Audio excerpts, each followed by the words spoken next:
Actually, I'm now exploring taking venture capitals into using digital coins, uh, solving the liquidity issue as well as private share syndication, essentially, which is the write-off, and that's where literally you get a lot of legal work, yet it takes too long. And so one of the ways to mobilize bridge financing in terms of milestone increments, that's one of the things I'm looking at, or building rather. And it's come to highlight specifically for COVID-19. So hopefully we'll be joined by the chief scientist sooner from Toronto. But yeah, just as a parlay from your presentation into mine. But hi all, thank you for joining me on this session. And the motivation behind it, which is to take an idea into reality, literally started from my own startup. And I spoke about it from, I started it out of London Business School. And principally, I'm going to keep this open for it was a startup hedge fund using autonomous tech around 2014. We were trying to quantify behaviors. And one thing I learned was that system was quite configured to find startups off a conveyor belt. So you had to be labeled in a way, you had to have a particular technology, and you couldn't be disruptive. And if you were in any sort of way, you wouldn't find any capital. So that led me to start, well, I was building this, I got exposed into crypto finance, a lot of it, around 2015, 16. And that's when I was approached by a medtech company to help them with seed financing. And this is where the why of my entire talk comes in. I previously had about 11 surgeries, cancer, etc., that I worked through. And one of the experience justifications I found was that the medical system was broken and hadn't adapted to the new technology.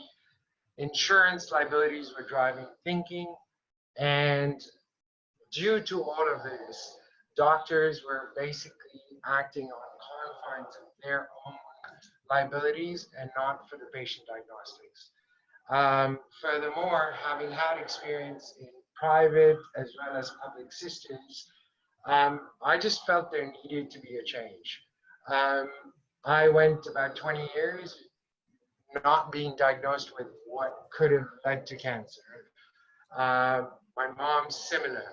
And so ultimately, I started looking at how to solve this problem, really. And that's where, as I closed my hedge fund early 2019, I looked at what the issue with capital markets was, really. And that was around startup compliance. And this is just within proof of concept stage. So that's where I stopped focusing on finance and took my acumen over into medical tech. And this was not by design. I actually met I've known the chief scientist of Apsilex Technologies, who was developing an oral immunization program. And I've known him for a while from a personal capacity, but on a professional integrity level, what I wanted to understand was what was the motivation behind it.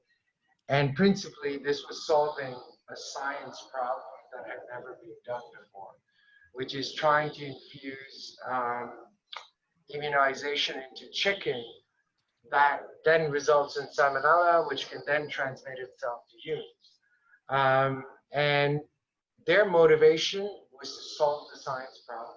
They were a science-led firm, yet when they went out for financing, they were running into all sorts of risk quantifications. So last year, as he was closing his firm and launching a pharma tech, I kept on focusing on retaining the infectious disease program, principally citing the fact that food sustainability is an issue. And as a result of population skirtation with satellite pathogen distribution, we're going to have more and more of these problems. So ultimately, yeah, I focused on it and I kind of diverted him away to incubate this process. And this is where 2 months of work led me to understand what the positive points were, which was machine learning, negative trial data that they had in pathogens that could move from animals to humans, as well as a platform that could manufacture antibodies for salmonella at scale. So this could be provided to farmers or whatever without actually causing much of a margin or cost margin differential at the end equation. So really what allowed me to do through this work is to encapsulate the value of the startup, the ethos of the founder, what's going to lead him to find these milestones. And this is a lot about thinking, experimentation, and learn knowledge. So the antibody program that was utilized for salmonella was then transfused to be applied to COVID-19 when Health Canada approached them, as they were one of the grant recipients previously. And realistically, this is where the entire ethos of the plan came in, around in February. And I think we've got what we did, we were dealing with the bacteria then, yet now we're dealing with the viral profile that we had mutations occurring potentially that we don't know of. And its exponential growth is outpacing the level of discovery and knowledge on it. So this is where I, again, felt this company in Toronto could help battle a global pandemic. Now, funny enough, my research in economic history was in pandemics and Black Death. So that was quite, creates the context of this problem.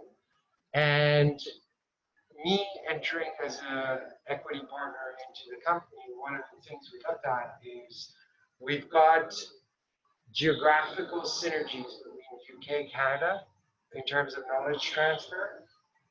And here we have a company that can run a lab at a pretty low square footage cost. And we could then have a satellite computational bio team, potentially in the UK. So we could mobilize a full-scale solution against COVID-19 by using 2 geographical, or rather 3, because we partnered up with Johns Hopkins as well as Mass General in the US. And what it enables us to do is literally to find non-dilutive grant fundings as well as knowledge transfer partnerships.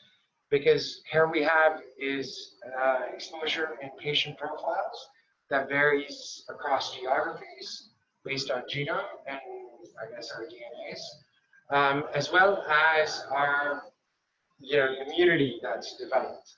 So what we now have is an antibody program, and the discovery of this was led from, actually these are found naturally within llamas and sharks. So these antibodies were then extracted out of this. Basically, the llama is exposed to the pathogen, the antibodies that result. The nanobodies can then be designed to bind with a pathogen. So some of the approaches currently being led for COVID-19 are on vaccination, are on natural antibodies being produced by human patients. And I'm putting these all in lay terms, as well as synthetic antibodies. And the challenge with the synthetics is the humanization, but humanization has been perfected through different programs previously, and we did so on Salmonella. And the patents were granted in Canada, US, Australia on these programs, so it's fully validated in terms of its science. And now what we are proposing is essentially using, well, up until 4 days ago, using these antibodies to bind with the spikes and preventing it from entering the cells through the receptors. So, and we see our economic positive as the fact that with the cheap production know-how that we have, we can literally then start to address a developing world issue, which as the virus spreads, we've got different elements to, I guess, combat. So vaccination will be expensive when it's developed. And generally, there's a, in traditional vaccination technologies, the path to approval through FDA is quite a lot. Now, within FDA's compassionate grounds, we can simply skip certain aspects of the testing process. But what we plan to do now is to take these, develop these, take these to mouse trials by November. And given if all of the current approaches are successful, we looked at the economic aspect of it, which is how are countries in Africa or Asia going to afford expensive vaccinations or expensive antibodies which are extracted out of patients, simply because of the level of demand for them in critical demographic spectrums in the West. We have an older population, and we have a healthcare system that reasonably can be continuously funded through debt issuances by the fiscal instruments. So that's where countries that have peg currencies or African countries cannot compete. So and we put out a query, and based on participation of the founder and the chief scientist himself, with Wuhan, and so on and so forth, literally, what we have is an aspect of knowledge transfer that's occurring beyond what you hear as a narrative within the media. And so literally, and this is where I wanted people to know that the idea that was founded back in 2019, just on the premise of swine flu, how China competed against it, or the history of Zika, etc., is now prevailing to potentially offer yet another alternative of treatment. And what its efficacy is going to be seen in the testing process, but given the validity of the methodologies that we've seen, we're quite confident that we're going to be able to deliver this for phase 1B trials by January, hopefully. And depending on the financing process, etc., as it goes along.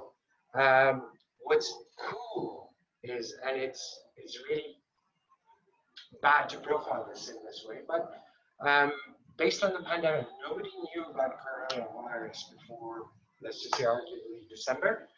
And at the moment, large or small, regardless of your infrastructure, from a knowledge perspective, you're starting from a similar angle. And what you have is computational, cloud computation programs that can help in simulations. Therefore, you can feed in a particular viral pathogen design. But what you need is to account for the variability of human biology. And as long as you've tested this within what your delivery system is, I think what it will do is reduce the elements of false positives um, within the trial process. And so that literally brings me again back to speaking about just the idea, contextualizing it, and giving scientists a bit of time to demonstrate how and why they're tackling a specific problem. Because um, commercial acumen is earned through trials of through success or failure, and yet at times an agile small scientific team can pivot from uh, attacking non-opioid drugs on cannabinoid pain indications into back again into infectious diseases. And it has nothing to do with lack of focus. It has to do with the CEO and scientists' view around the scope of the problem. And while sitting next to Toronto Airport, knowing that their lab can potentially have a solution. Why? Because their own scientists can potentially be exposed to the virus as the pathogen and the pandemic is global. It's a global problem. And I think in order for us to have herd immunity globally, we're talking a massive, massive scale. Um, Again, this doesn't mean there's going to be widespread deaths. All it means is the infection is going to transfer, and reasonably, none of us know how it's going to behave across different, um, age spectrums, what your exposure to other pathogens has been, because we've had a lot of migration across, so that disturbs the balance. As well as whether temperature has a factor into the humidity, whether it behaves in a certain way like SARS-CoV-1. Um, those are going to be extrapolated based on time and duration. Um, and at the moment, what we have is a sample bias based on hospitals. So we're only seeing high people with symptoms that are suffering from it coming in, reporting, either self-reporting or through ambulances, and then we're able to analyze it. But what about the rest of the segment that hasn't been analyzed? And even biodiagnostics, where the error rates are nearly 7%, we don't know who's truly carrying it. The government COVID diagnostic kits, or rather diagnostic kits in general, they're antibody based. They're only telling you whether you're sick or not. So realistically, for me, from a practice standpoint, it was applying scientific methodology to finding the scientific X factor into a company, understanding the science, the chief scientist's motivation, and how he's going to put every dime of his and every sweat into building this project. And from there on, actually having the wide scope to be able to reach out and democratize this project. So we're even looking at potentially raising capital out of crypto assets, which was one of my ideas, because going to a traditional VC was more about, well, why hasn't someone else looked at it? Why hasn't the government funded? Well, the government's focused on immediate social and healthcare programs, and majority of the other, um, investment forums have been locked out simply by virtue of physical meetings, which was the traditional process, stopping. So how do you evaluate a lab? How do you evaluate an efficacy of a proposal? Um, it's where, expanding the geographic footprint and just finding people either from a strategic partnership, knowledge partnership, manufacturing or delivery partnership, or a financing partnership, all in conjunction means democratize this and see where it goes. So this is how I think you bring idea into reality. Um, and to be honest, reality is the success and the efficacy of the product. So with that, I'll leave it to questions, if anyone's got it.